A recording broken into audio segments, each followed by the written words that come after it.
उनके स्टूडियो के स्वर्ण जयंती समारोह के अवसर पर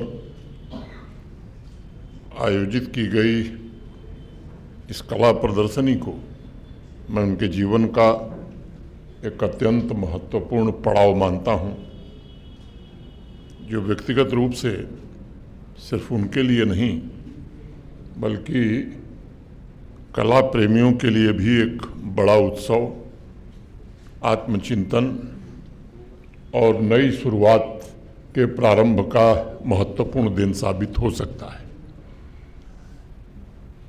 अभी बताया गया कि 40 से भी ज़्यादा उनके शिष्यों की पेंटिंग भी प्रदर्शनी में रखी गई है। कुछ को मैंने देखा है, वैसे मेरी समझ इस मामले में बड़ी कम है।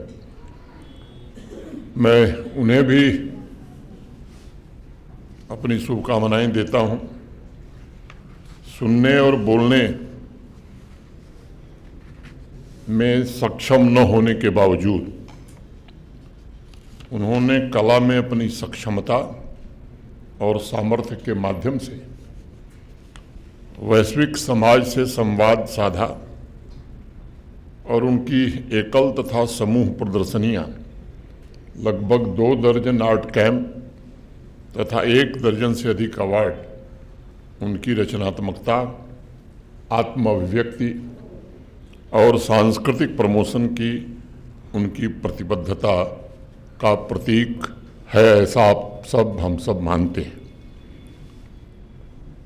कला की समझ मेरी थोड़ी कम है,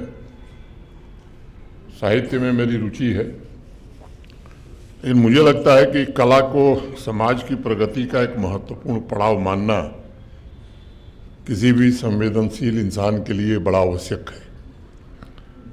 किसी भी विकसित समाज में तरक्की का पैमाना सिर्फ आर्थिक प्रगति नहीं हो सकती, बल्कि सांस्कृतिक प्रगति उसका एक महत्वपूर्ण अवयव या भाग बने, ये बड़ा आवश्यक है। हमारी संस्कृति में भी कहा गया है कि समाज में सबसे पहले व्यक्ति की रचनात्मकता और आत्मविश्वास को विकसित करना ये बड़ा जरूरी होता है, ताकि उसका चरित्र और व्यवहार दोनों शुद्ध हो और वह साफ आचरण से सामाजिक लक्ष्यों को प्राप्त करने में जुटे। हमारे ग्रंथों में भी एक बात कही गई, नौसा विद्या नौसा कला नौसा योगो नौसा गति यया आत्मा न शुद्ध्येत न चित्तम निर्मली भवेत। अर्थात वह विद्या, वह कला या वह साधना श्रेष्ठ नहीं है जिससे आत्मा शुद्ध न हो सके और मन निर्मल न बन सके। इसलिए कला का काम मैं समझता हूं कि व्यक्ति की चेतना को शुद्ध करना, आत्म जागरूकता को बढ़ावा देना और एक ऐसे रचनात्मक समाज का निर्माण करना है जो कला को सांस्कृतिक और आर्थिक दोनों तरह से शक्तिशाली बनाने में मदद कर सके।